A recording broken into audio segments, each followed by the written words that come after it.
காலைதோறும் கர்த்தருடைய வார்த்தை கேட்க வந்த உங்களை ஆண்டவராகிய இயேசு கிறிஸ்துவின் இனிய இன்ப நாமத்தினாலே வாழ்த்தி வரவேற்கின்றேன். இன்றைக்குரிய தியானம் இப்படிப்பட்ட விசுவாசம் என்ற தலைப்பிலே நாம் பார்க்க போகின்றோம். இதற்கு ஆதாரமாக எடுத்துக்கொண்ட வேதவசனம் மத்தேயு 8வது அதிகாரம் 9வது வசனம். நான் அதிகாரத்துக்கு கீழ்ப்பட்டவனாய் இருந்தும் எனக்கு கீழ்ப்படுகின்ற சேவகரும் உண்டு.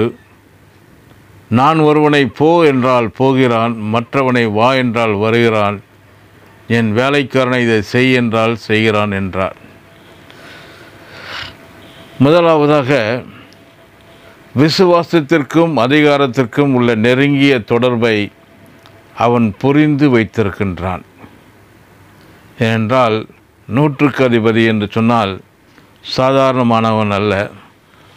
அவன் பல வேலைக்காரனை வைத்து வேலை வாங்குகிறவன். ஆக மனுஷருடைய எண்ணங்கள் என்ன எப்படி இருக்கும் என்று சொல்லி புரிந்து வைத்து கொள்ள இருக்கிறவன். ஆகவே தான் இங்கே அவன் என்ன பார்க்கின்றான் சொன்னால், அவருடைய விசுவாசத்திற்கும் அதிகாரத்திற்கும் உள்ள நெருங்கிய தொடர்பை அவன் புரிந்து வைத்திருந்தான்.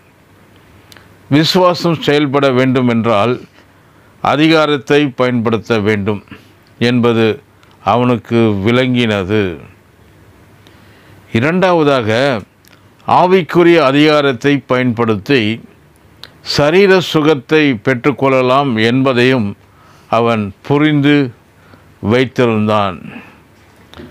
ஆக 2 அதிகாரத்தையும் அவன் புரிந்து வைத்திருந்தான். சிருஷ்டிக்கப்பட்ட எல்லாமே தேவனுடைய வார்த்தையினால் சிருஷ்டிக்கப்பட்டதால் அவைகள் எல்லாமே அவருடைய வார்த்தைக்கு இன்றைக்கும் கட்டுப்படுகின்றன என்பது அநேக விசுவாசிகளுக்கு விளங்காத ஒன்றாக இருக்கிறது. தேவனுடைய ஜனமாகிய இஸ்ரவேலருக்கு கூட அது விளங்காத புதிராய் இருந்தது. உதாரணத்திற்கு இயேசு மார்க்கு 11ஆம் அதிகாரத்தில் தேவ ஆலயத்தில் விற்கிறவர்களையும் கொள்ளுகிறவர்களையும் விரட்டி விட்டது மட்டுமல்லாமல் அத்தி மரத்தை பார்த்து பேசி தம்முடைய வார்த்தையினாலே அதை பட்டு போகவும் செய்தார். அதை கண்டு ஆச்சரியப்பட்ட சீஷர்களை பார்த்து, எவனாகிலும் மலையை பார்த்து நீ பெயர்ந்து சமுத்திரத்தில் தள்ளுண்டு போ என்று சொன்னால் அவன் சொன்னபடியே ஆகும் என்று சொல்லி மார்க்கு 11:23 சொல்லுகின்றார்.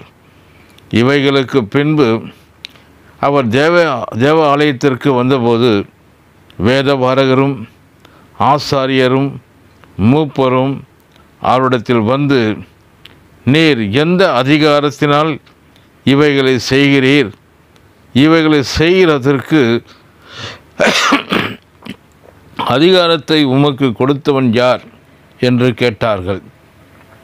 இயேசு அவருக்கு பிரத்யுத்தமாக அவர் சொன்னார், மார்க்கு 11:29 முதல் 33 வசனங்களை நீங்கள் வாசித்து கொள்ளுங்கள்.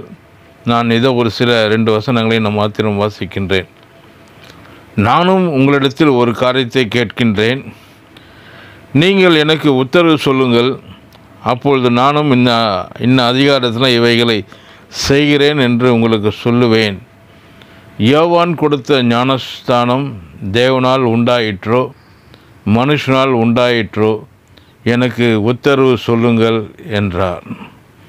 இவ்வாறாக இன்றைக்கு உரிய காலங்களில் நாம் பார்த்தோம். நாளைக்கு பார்க்கும்பொழுது மனுஷனுக்கு எப்படிப்பட்ட அதிகாரத்தை கொடுத்திருக்கிறார் என்பதை குறித்து நாளை தினத்திலே நாம் பார்க்க போகின்றோம். கர்த்தர் தாமே ஆசீர்வதிப்பாராக.